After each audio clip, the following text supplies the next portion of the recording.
Bueno,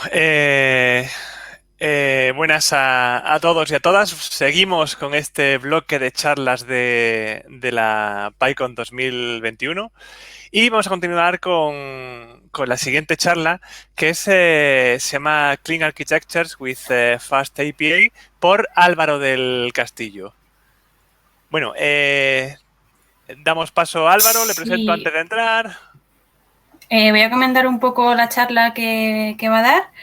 Bueno, has mencionado ya el nombre, nos va a hablar sobre arquitecturas con FastAPI y la verdad es que estamos viendo ahora mismo en el canal de Discord bastante actividad, parece que estáis súper expectantes por esta charla y es cierto que es un tema que cada vez está que está en auge, ¿no? El uso de FastAPI ahora se está poniendo muy de moda. Y es genial tener a alguien que nos hable desde un enfoque más práctico. Así que genial, vamos ya a darle paso efectivamente a Álvaro, que nos va a contar su charla.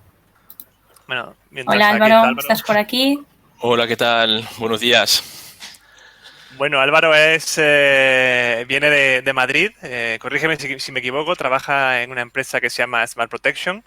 y la verdad es que eres un gran defensor del software libre porque podemos ver que en tu GitHub tienes un montón de contribuciones, haces cosas en Godot, cosas de hacking, tienes un montón de código ahí listo para que lo veamos y compartamos y aprendamos todos y todas juntos, ¿eh?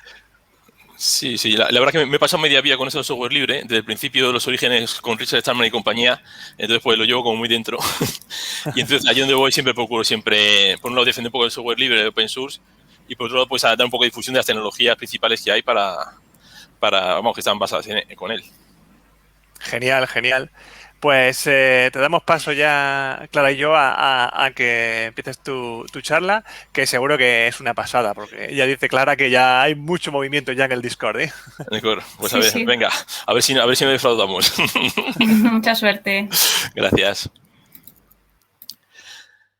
Venga, pues vamos a arrancar ya. Voy a poner en modo presentación la pantalla. Espero que se esté viendo bien la pantalla completa. Vale, y lo primero de todo es agradeceros el que estéis asistiendo a esta charla. Es una charla que me hace especial ilusión por todo el tema de hablar de arquitecturas en el software, que es un tema que creo que es apasionante. Y por otro lado, pues tecnologías nuevas como Fast API, que realmente pues siempre a los que nos gusta mucho la tecnología y el hacking y demás, pues siempre pues, nos divierte mucho que hay tecnologías nuevas como Fast API, las posibilidades que ofrecen y hablar un poco de ellas, ¿no? Entonces, agradecer al Congreso también, ¿no? A la conferencia de PyConES, que les haya gustado la charla y nada, arrancamos. Entonces, lo primero comentaros, pues eso, que a día de hoy estoy trabajando en una empresa que se llama Smart Protection, que esta mañana ya Valerio también os comentó un poquito lo que hacemos a grandes rasgos, que es la parte de intentar que en Internet pues se sigan una serie de normas a la hora de compartir los contenidos y que no haya falsificaciones. En general, lo que nos gusta decir es que intentamos que Internet sea un sitio más seguro para todos, ¿no? Para compartir contenidos, para vender nuestros productos y utilizamos muchas técnicas. A día de hoy estamos buscando perfiles Python, o sea que si alguno estáis interesados en hablar con nosotros, pues ahí os he dejado un enlace. Vale, y pasamos ya un poco a la presentación. Entonces, para ponernos en contexto, dentro de lo que es la plataforma que tenemos en Smart Protection, yo estoy trabajando en la parte de User Portal. Entonces, User Portal, el objetivo que tiene es visibilizar para nuestros clientes pues todo lo que hacemos por ellos. Entonces hacemos un montón de cosas. Y como hacemos un montón de cosas, hacemos un montón de servicios trabajando para detectar posibles infracciones y falsificaciones, para analizar si de verdad lo son, para pedir que se eliminen, por ejemplo, de Internet, contenidos, falsificaciones de marcas o contenidos ilegales. Para implementar esas funcionalidades hay un montón de cosas por atrás que tenemos que hacer para que todo eso funcione. Entonces, lo que queremos es visibilizar a través de User Portal todo eso que estamos haciendo de una forma que sea entendible por el usuario final de nuestros servicios y que de alguna forma pues le contemos la historia de lo que está ocurriendo. Entonces, para ello, User Portal tiene que hablar con todo tipo de sistemas por abajo y tiene que utilizar muchas tecnologías diferentes. Entonces, por ello, veremos que hemos decidido apostar por utilizar el tema de hacer una buena arquitectura que nos permita precisamente podernos enganchar a todos esos servicios. ¿vale? Entonces, el equipo que estamos en la parte de User Portal es un equipo pues, que está necesitando escalar porque al final tenemos un montón de servicios cada vez más exigencias por parte de las cosas que tiene que hacer User Portal y tenemos que reaccionar muy rápido a las peticiones, cambios de requisitos y demás. O sea, cambia bastante todo todavía. Entonces, es muy exigente en ese sentido y las tecnologías que utilicemos y los diseños pues tienen que estar preparados justamente para eso. Entonces, yo hoy que estoy aquí comentándose todo esto, mi nombre es Salvador del Castillo y, bueno, pues como ya se ha comentado, llevo toda mi vida en tema de open source, software libre, en proyectos como Genome, que fue quizás el que tengo más cariño porque ya estuve muchos años trabajando en él. Y nada, vamos al meollo.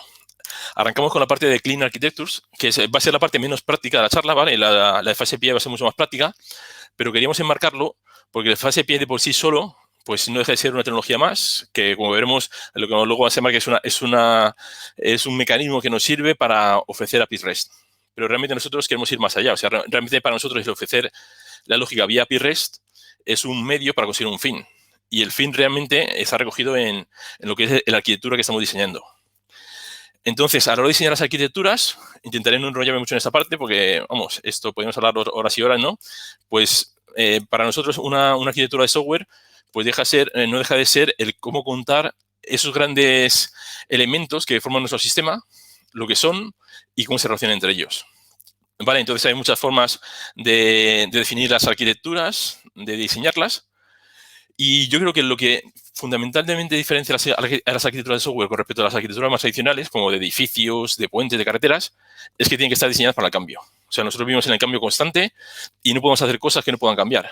Porque si haces eso, pues vas a encontrarte con sistemas que van a dejar de ser útiles rápidamente y el mantenimiento va a ser horrible. Entonces, uno de los objetivos de las arquitecturas tiene que ser minimizar los costes de mantenimiento que tenga el software luego en producción. Y esos costes pues vienen desde el coste de las personas que hacen falta, que estén involucradas, el tiempo que hace falta. Tradicionalmente, en el mundo de las arquitecturas, pues supongo que, a todos os sonará que se suelen dividir como en 3 capas, fundamentalmente. La capa de datos, la capa de dominio y la capa de presentación. Esto ha sido así durante muchos años y yo casi todo el tiempo que he estado desarrollando software siempre pues tenía en mente que las arquitecturas software pues eran arquitecturas basadas en capas, desde aquella arquitectura que en TCP/IP nos contaba, bueno, la arquitectura esta OSI de todas las capas que había a la hora de implementar una aplicación con toda la capa de red y demás, hasta cualquier tipo de arquitectura que te enfrentas al principio de los proyectos, pues siempre la pones en capas y tenemos la capa de datos, la capa de dominio, lógica de negocio y la capa de presentación. Entonces, estas arquitecturas han funcionado bastante bien. El hacerlas así se entiende muy bien. La idea es que cada capa esté aislada del resto de capas y que puedas cambiar una capa tranquilamente sin que afecte al resto. Entonces, vale, pues esta es más o menos modular y parece que permite uno de los objetivos que tenemos, que es que las arquitecturas puedan cambiar. Podemos cambiar las capas y no debería tener mucho impacto. Lo que ocurre en este tipo de arquitecturas es que al final la capa de los datos, que es la que está más abajo de la arquitectura, pues acaba teniendo demasiado peso. Porque al final acaba fijando demasiado cómo tiene que ser el resto de capas. Y eso lo que provoca es que la lógica de negocio, el dominio, en vez de ser el dominio, la lógica de negocio, el que lleve un poco el rol principal dentro de la arquitectura, pasa a ser la capa de datos. Entonces, por ejemplo, si tomamos una decisión tecnológica para utilizar una base de datos concreta y luego la queremos cambiar, que eso debería ser trivial hacerlo, debería ser quitar una tecnología de base de datos, poner otra, pues no es tan sencillo, porque nuestra arquitectura ha acabado demasiado atada a la parte de datos. Y por otro lado, con este tipo de arquitecturas, lo que ocurre es que los cambios, aunque en principio solo afectan una capa, hay efectos de propagación de ondas. Entonces, cambias una capa y por lo que sea afecta un poquito a la capa siguiente, que por lo que sea afecta un poquito a la capa siguiente.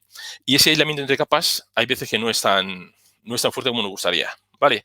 Entonces, como respuesta a este tipo de problemáticas, empezaron a surgir unas arquitecturas, que, por ejemplo, la arquitectura de cebolla y la arquitectura hexagonal, de la que vamos a hablar luego, que un poco compartían todos un poco lo mismo, que es que el corazón de la arquitectura, en vez de ser la parte de los datos, debería ser la parte que, si queréis, es más estratégica, cambia menos, y es la parte del dominio, o sea, el dominio con el que estamos trabajando. O sea, por ejemplo, en el repositorio que nos hemos puesto de ejemplo, estamos trabajando con la parte de ventas de coches. Entonces dice, vale, si trabajamos con una aplicación de ventas de coches, esa aplicación puede evolucionar a lo largo del tiempo. Imagino que esa aplicación va a ser la misma durante 20 años. ¿Qué es lo que no va a cambiar? No va a cambiar el concepto de coche, no va a cambiar el concepto de que hay ventas, no va a cambiar el concepto de que hay una tienda donde se venden. Entonces, tenemos una serie de conceptos que son conceptos relacionados con el dominio que probablemente no van a cambiar. Entonces, esos conceptos y la relación y la lógica que hay entre ellos, esa lógica y esas entidades del dominio, pues lo que queremos es mantenerlas muy autocontenidas, porque eso no va a cambiar, lo vamos a poder utilizar a lo largo del tiempo. Entonces, esa parte de la arquitectura es clave, es muy importante, porque es realmente donde está la lógica de verdad de nuestro dominio, y sabemos que va a cambiar poco, por lo cual la metemos en el corazón de la arquitectura y hacemos que esa lógica no puede depender de nada externo.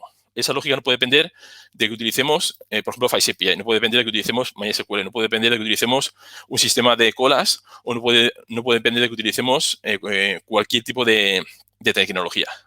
Vale, entonces, en torno a ese corazón de la arquitectura, pues empezamos a poner capas, que son capas que la clave es que las capas, una capa nunca puede depender de capas más externas, ¿sabes? Entonces, si queréis, las capas más internas es lo que se le suele denominar políticas, que son más estratégicas, que son las políticas de tu aplicación, y las capas más externas son mecanismos, que nos sirven para cumplir lo que queremos hacer con nuestra aplicación en un momento dado, pero que esos mecanismos pueden cambiar. Entonces, un ejemplo de ese tipo de arquitecturas es la arquitectura hexagonal, que tenemos en el centro lo que sería la lógica de negocio de nuestra aplicación, y luego lo que hacemos es ofrecer puertos para que se puedan enganchar los mecanismos. Entonces, en nuestro caso, pues ofrecemos puertos, por ejemplo, para que se puedan enganchar base de datos. Ofrecemos puertos para que puedan entrar la parte de invocaciones por un framework de APIs como es FastAPI. Ofrecemos puertos para que se puedan enganchar, por ejemplo, sistemas de eventos y poder tener arquitecturas basadas en eventos. Ese tipo de arquitecturas hexagonales ha empezado a hablarse mucho de ellas también con el tema de los microservicios, porque los microservicios se adaptan muy bien a ese tipo de arquitecturas. ¿Vale? Entonces, pues a lo mejor algunos habéis empezado a oír hablar de ellas por la llegada de los microservicios. Vale, entonces, pasamos ya un poco al tema de FastAPI, vamos a ir un poco más a la parte más concreta de la charla. Y entonces, en la parte de FastAPI, lo que quería era comentaros un poco lo que es FastAPI, nuestra experiencia con FastAPI, y por otro lado, engancharlo con todo este diseño que hemos hecho de la parte de arquitecturas hexagonales. ¿Vale? Entonces, cómo enganchamos nuestra aplicación y cómo FastAPI realmente es un mecanismo, es un rinconcito de nuestra aplicación. O sea, realmente nuestra aplicación pues, tiene un core fuerte, que son las entidades de dominio, lógica de negocio, y tenemos una forma de utilizarlas, que es utilizando FastAPI por la parte de interfaces REST. Vale, entonces, para arrancar, ¿qué es FastAPI? Supongo que ya muchos de los que estéis aquí lo conoceréis, porque es un framework que, a pesar de que es bastante reciente, pues os he hablar mucho de él. Entonces, yo llevo trabajando con él, pues desde que entré en Emap Protection, hará 8 meses, y realmente para nosotros, pues tiene una serie de cosas básicas que realmente nos han ayudado un montón a la hora de hacer la aplicación y nos asegura un poco de cara al futuro que ha sido una elección adecuada. O sea, por un lado,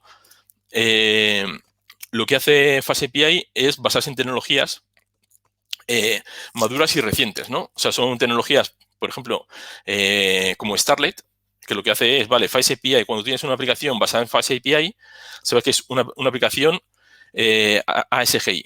¿Qué es lo de ASGI? Pues que permite que nuestra aplicación se integre con los servidores Python que soporten ASGI como protocolo de comunicación entre el servidor web y la aplicación. ¿Vale? Entonces, estos servidores han sido una evolución de lo que eran los servidores anteriores que no explotaban toda la parte de concurrencia que ha venido con la nueva versión de Python. A partir de Python 3.6 se empezó a meter toda la parte de concurrencia y asincronía dentro de las bibliotecas de Python. Y ese tipo de servidores nuevos, basados en ASGI, pues hacen uso de esa posibilidad nueva de Python de concurrencia, por lo cual el rendimiento veremos que es mucho mejor. Tenemos una parte de validación de datos que está basada en Pydantic, que permite que la serialización de datos que nos vienen por nuestras APIs y tenemos que enviar a través de nuestras APIs, pues es mucho más sencilla. Y estructuras de datos complejas podemos manejarlas. Y, bueno, con lo que os comenté un poquito antes, ¿no? Que puede trabajar con cualquier servidor de ASGI, que puede trabajar con cualquier servidor de web que tenga soporte de ASGI, por ejemplo, como Ubicore, que es el que utilizamos nosotros actualmente, ¿vale? Entonces, realmente la parte de cómo se definen las rutas de entrada, los endpoints a los cuales se van a poder conectar clientes para acceder a nuestra aplicación, pues yo creo que es similar a cómo se hace en otros frameworks, ¿vale? Se define una serie de rutas y las rutas las enganchamos con los métodos que implementan la lógica que queremos ofrecer vía las APIs.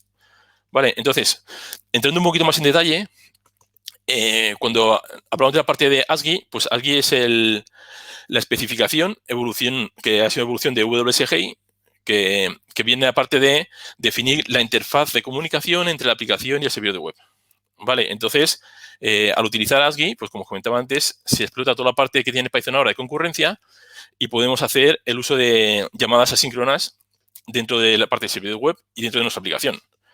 Y entonces eso permite que el rendimiento que tiene el servidor web y que puede llegar a tener nuestra aplicación sea muy superior al que teníamos antes, por ejemplo, con soluciones basadas en WSGI, que no permitían que Python, por ejemplo, los frameworks de web de Python pudieran competir con, pues, como entornos como Node.js. A día de hoy, aquí hay un ejemplo, ¿no?, que es de Tech Empower, los benchmarks que tienen ellos allí, y vemos que Starlet, que es en lo que está basado Fast API, pues tiene un rendimiento que es superior, por ejemplo, en este caso, a Node.js.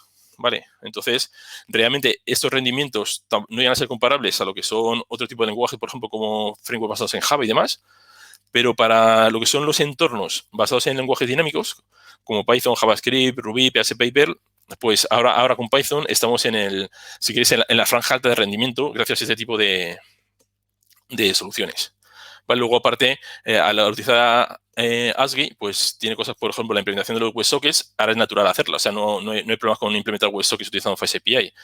O la parte de GraphQL, ejecutar tareas de fondo. Hay un montón de cosas que las tenemos por utilizar ASCII.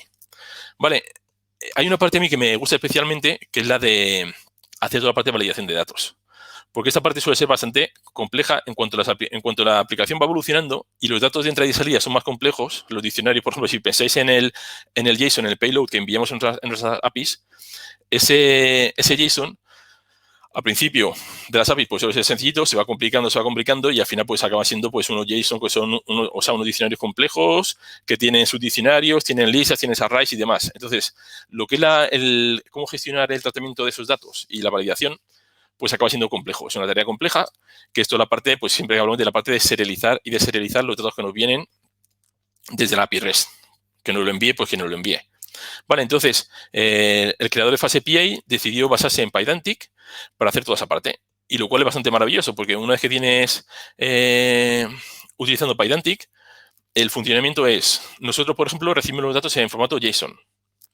Vale, entonces, ese formato JSON, ¿cómo hacemos para convertirlo en modelo de datos en Python que podemos utilizar después?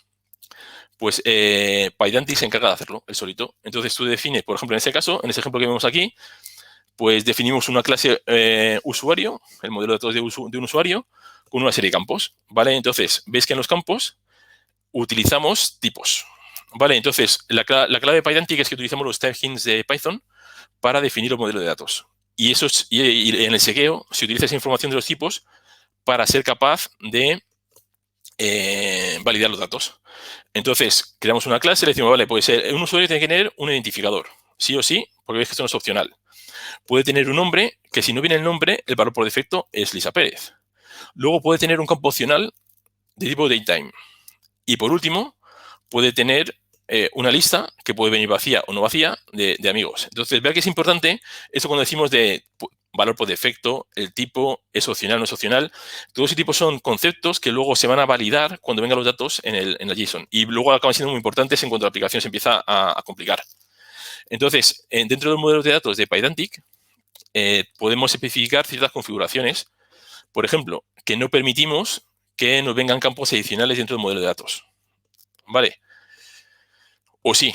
Entonces, pues directamente nos va a llegar un diccionario de datos y Pydantic, con ese diccionario de datos que nos llega, va a intentar extraer y construir un usuario a partir de él. En este ejemplo, por ejemplo, nos vendría que los datos que nos vienen, imaginaos que esto fuera un JSON que nos ha venido vía de una invocación por el API REST, pues tienes un identificador, que es el 1, dice, vale, pues esto es correcto porque es obligatorio.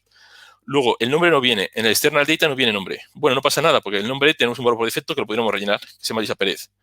Luego viene el sign up timestamp, que era opcional, podía venir o no venir, como viene, pues perfecto. Y luego viene el campo de friends, que tiene que venir, y en este caso viene vacío. Entonces, a partir de esta información, seríamos capaces de crear un user a partir de un objeto, que ves aquí es un diccionario, pero podría ser un payload que nos venga por la API REST. Entonces, toda esa validación hace de forma automática y aparte, cuando la convierte, si hay problemas en la validación, pues nos da mensajes de error muy amigables, para poder entender por qué narices los datos que nos vienen no cuadran con nuestro modelo de datos, ¿vale? Entonces, aparte, FastAPI utiliza también toda esta información de Pydantic, de los tipos y demás, para generar de forma automática documentación de la API. Entonces, ya sabéis, todos los que os habéis enfrentado con API REST o con APIs en general de acceso remoto, que la parte de documentación es crítica, porque queremos que terceros accedan a nuestra API y la utilicen de la forma lo más cómoda posible. Entonces, la documentación es crítica y la documentación que hay que tener actualizada. O sea, no vale nada tener documentación muy buena si cuando el API va evolucionando no la actualizamos igual. Entonces, la documentación, mantenerla actualizada con respecto al código, no es algo que sea trivial hacerlo. Y hay una forma muy buena de hacerla en ese caso, que es con esta documentación automática. Entonces, aquí tenemos una API definida con FastAPI, que bueno, si queréis, este nos vale como primer ejemplo de cómo se trabaja con FastAPI. Pues aquí decimos, vale, tenemos una aplicación basada en FastAPI. Va a utilizar el framework de FastAPI.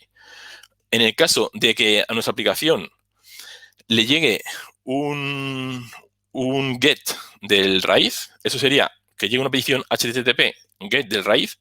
Recordar que esto realmente el que lo recoge es el servidor de web. Y el servidor de web, que sería Ubicon, utilizando ASGI, se lo pasaría a la aplicación y la aplicación lo que le llegaría es decir, ha habido una invocación de tipo get y tiene ese path. Esto nos llegaría aquí a nosotros, a FastAPI, y diríamos, vale, pues en el caso de que ocurra esto, ejecutaríamos esto de aquí. Aquí tenemos otro método diferente, que es en el caso de que el endpoint que invocan, en vez de ser el array, pues fuera /items, un identificador de ítem. Vale, aquí tenemos otro método. Y aquí lo que quería mostraros es como de forma automática FastAPI basado en esto te genera la documentación que veis a la derecha, que es una documentación OpenAPI, genera de forma automática. Veis que ofrece los dos endpoints y el segundo endpoint, que es un poquito más elaborado, vemos que nos ofrece información que vemos que es bastante detallada. Aquí, por ejemplo, decimos, vale, en ese segundo endpoint necesitamos que cuando lo invoques nos pases un item ID. Y ojo, que es un parámetro requerido. ¿Por qué es requerido? Porque es parte del path que tenemos aquí y no podemos invocar ese endpoint si no le pasamos aquí un item ID. Y además te dice, vale, además tiene que ser un entero. ¿Por qué es que tiene que ser un entero? Porque el método que lo recoge nos dice que este parámetro es de tipo entero. Y además podemos añadir documentación adicional, como por ejemplo decirle aquí un ejemplo de cómo podría ser ese valor. Vale, entonces, jugando con esto podemos generar documentación bastante rica que puede ser explotable, por ejemplo, como con herramientas de generación automática de texto automático de las APIs, ¿vale? Entonces, no sé si conocéis Dread, que es un toolkit para probar de forma automática las APIs. Utilizando esa documentación es capaz de probar de la API de forma automática. Vale, luego en FastAPI tenemos conceptos como la inyección de dependencias, que es muy útil para evitar acoplamientos y que viene muy bien, por ejemplo, para temas de autenticación. Entonces, por ejemplo, podemos hacer, en ese caso de aquí, es dada esta ruta, antes de invocar esta ruta, siempre tienes que resolver esas dependencias. ¿Y qué es lo que tiene que hacer? Pues tiene que verificar que los tokens JWT que nos han enviado sean correctos. Entonces, si esta dependencia falla, no sigue a invocar la lógica asociada a ese endpoint. Entonces, estas dependencias se ejecutan todas antes de que se invoque el endpoint. Vale, luego se pueden ejecutar tareas de fondo también. Tú lanzas una petición y, por ejemplo, es una petición que tiene que enviar una notificación al final vía correo electrónico. Tú, el que te llama el endpoint, no quieres que se quede esperando hasta que tú envíes la notificación. Tú lo que haces es decirle, vale, he recibido correcto la petición y la estoy procesando. Y devuelve ya ahí. Y de fondo lanzas una tarea de fondo que es para notificar de que se ha recibido esa invocación y lo que haga falta. ¿Vale?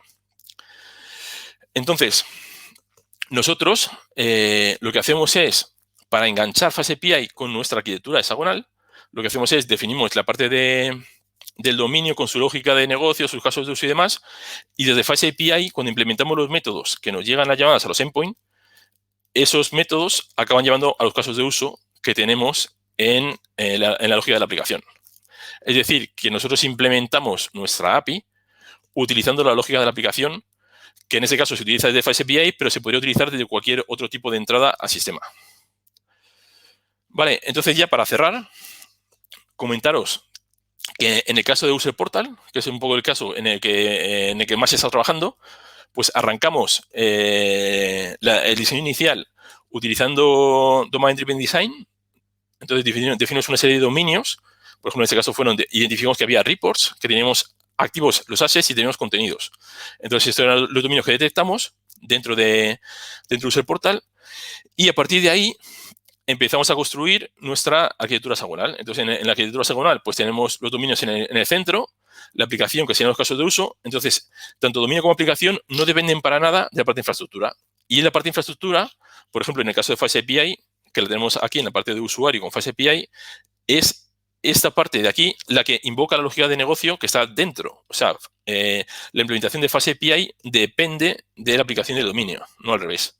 Vale, entonces ese concepto también se lleva, por ejemplo, al tema de la base de datos, que utilizamos SQL Alchemy nosotros dentro de la aplicación, y ahí lo que hacemos es ofrecemos unas interfaces a implementar por la capa por el adaptador que quiere trabajar a la hora de persistir los datos. Vale, tampoco me quiero enrollar mucho más por ahí, porque si no, no tenemos tiempo suficiente. Y los beneficios que hemos tenido de utilizar arquitecturas hexagonales y Fast API ha sido que tenemos una escalabilidad bastante importante en el equipo y en el producto. O sea, somos capaces de escalar y afrontar retos cada vez mayores. Estamos muy preparados para el cambio y somos muy independientes de la tecnología. O sea, podemos cambiar la tecnología fácilmente. Por ejemplo, ahora nos tenemos que migrar de que estamos utilizando bases de datos basadas en Postgres y ahora nos vamos a migrar al Lago que estamos montando en ML Protection y nos va a llevar a utilizar tecnología diferente para acceder a los datos. En nuestro caso, no nos da miedo el cambio porque estamos preparados precisamente para ello. Vale, y ya como resumen final, pues comentar eso, que las arquitecturas limpias, y en este caso las hexagonales, la clave es, te lleva la lógica de negocio, el dominio, los casos de uso, la aplicación, todo al core, al centro de la arquitectura, y luego le das es acceso a ese core utilizando diferentes puntos de entrada que no generan ninguna dependencia de ese core. ¿Vale? Entonces, el core tiene que ser independiente de cualquier tipo de capa exterior que haga uso de él. Con respecto a Fast API, pues estamos tranquilos, por ejemplo, desde el punto de vista de rendimiento. A día de hoy todavía no tenemos exigencias muy fuertes de rendimiento, pero sabemos que es un framework preparado para poder escalar fácilmente con el número de peticiones de buen rendimiento. Y el uso de PyDante nos encanta. O sea, la parte de generación automática de datos, la parte de serialización, la verdad que es una gozada. Y con esto un poco por cerrada la presentación. Entonces, si tenéis preguntas, yo creo que nos han quedado ahí 4 o 5 minutillos que podemos utilizar para las preguntas. Perdonad que al final se dejó menos tiempo de lo que debería. Genial. Completa. La verdad lo has explicado todo muy bien. Así que de momento no han escrito las preguntas, pero bueno, en cualquier caso, como estamos en el canal de Discord, si van surgiendo dudas las puedes contestar por allí. Yo te comento que a mí la parte de documentación también es la que más me gusta. O sea, me parece súper útil que eso exista, sobre todo para la gente que está aprendiendo, porque puedes ver rápidamente un método que acabas de preparar, lo puedes probar en el momento y viene súper bien. Y también la parte de validación, ¿no? Lo que comentabas un poco más al principio, que te obliga a hacer un código más limpio desde el principio, te obliga a generar esas estructuras de datos y evitar que entre cualquier cosa. Entonces, a veces es un poco más quizás tedioso porque tienes que estar muy pendiente de lo que le vas pasando a los métodos en Fast API, pero genera que tu código ya desde el principio esté más trabajado. Así que por esa parte a mí también me parece súper genial Fast API. Nos comentan por Discord que cómo se llama la herramienta para testar automáticamente la API utilizando la documentación. Se llama DREDD, DRED. DRED. Ok. Vale, y voy a meter a Pablo por aquí. No sé si quieres comentar algo, Pablo. Bueno, yo que no trabajo totalmente en desarrollo, yo trabajo más en investigación, pero coincido contigo precisamente la única nota que he tomado, digo, uy, la documentación automática me parece de especialista, es la única nota que he tomado yo, y el tema de las arquitecturas hexagonales yo, por ejemplo, no las conocía, así que me la apunto también para, aunque no sea mi tema, seguir aprendiendo mucho, porque al final la PyCon sirve para eso, para aprender no solo de tu tema, sino de las cientos de miles de temas que estamos viendo solo esta mañana. Es que hemos visto de todo y la verdad poco cosa más que decir, simplemente decir también a Álvaro las gracias por participar tanto en esa comunidad de software libre, porque Python es software libre, casi todos los paquetes son software libre y si no hay software libre no hay comunidad. Sí, hay, en ese sentido, Pablo, tanto en la parte de arquitecturas, yo creo que al final cuando trabajas con sistemas complejos, el hacer una buena arquitectura es la clave entre que sea un éxito o un fracaso. Entonces, realmente al final lo que pasa es que muchos vivimos ya en la parte de cuando están hechas las arquitecturas y desarrollamos sobre cosas que ya están hechas, pero si no está bien diseñado, o sea, realmente los proyectos no escalan. Y al final, o los proyectos serios, o tienen una arquitectura fuerte detrás, o realmente al final vas a tener muchos problemas. Entonces, yo por eso a mí esa parte es una parte que me atrae bastante. Pues la verdad es que es una charla muy, muy interesante. Y bueno, de hecho, Clara ha puesto, en el Discord no lo ha dicho, pero ha puesto el Team Flask y ha puesto aplausos. Sí, es que había como una especie de debate por aquí entre que si quitar Django y sustituirlo por FastAPI, eso no puede ser, pero luego han metido aquí de Flask. Sí, ahora yo me pasé. Sí, me pasé hay mucho... Sí. Hay mucho buzz acerca de tu presentación y es lo guay de estas conferencias que no terminan aquí, que ahora nos metemos todos en el Discord y vamos hablando y discutimos y tal. Es genial. Estupendo. Pues nada, muchísimas gracias, Álvaro. Vamos ya a ir dando paso en 5 minutillos a la siguiente ponente. Muchas gracias. Genial, un saludo. Hasta pronto. Hasta luego.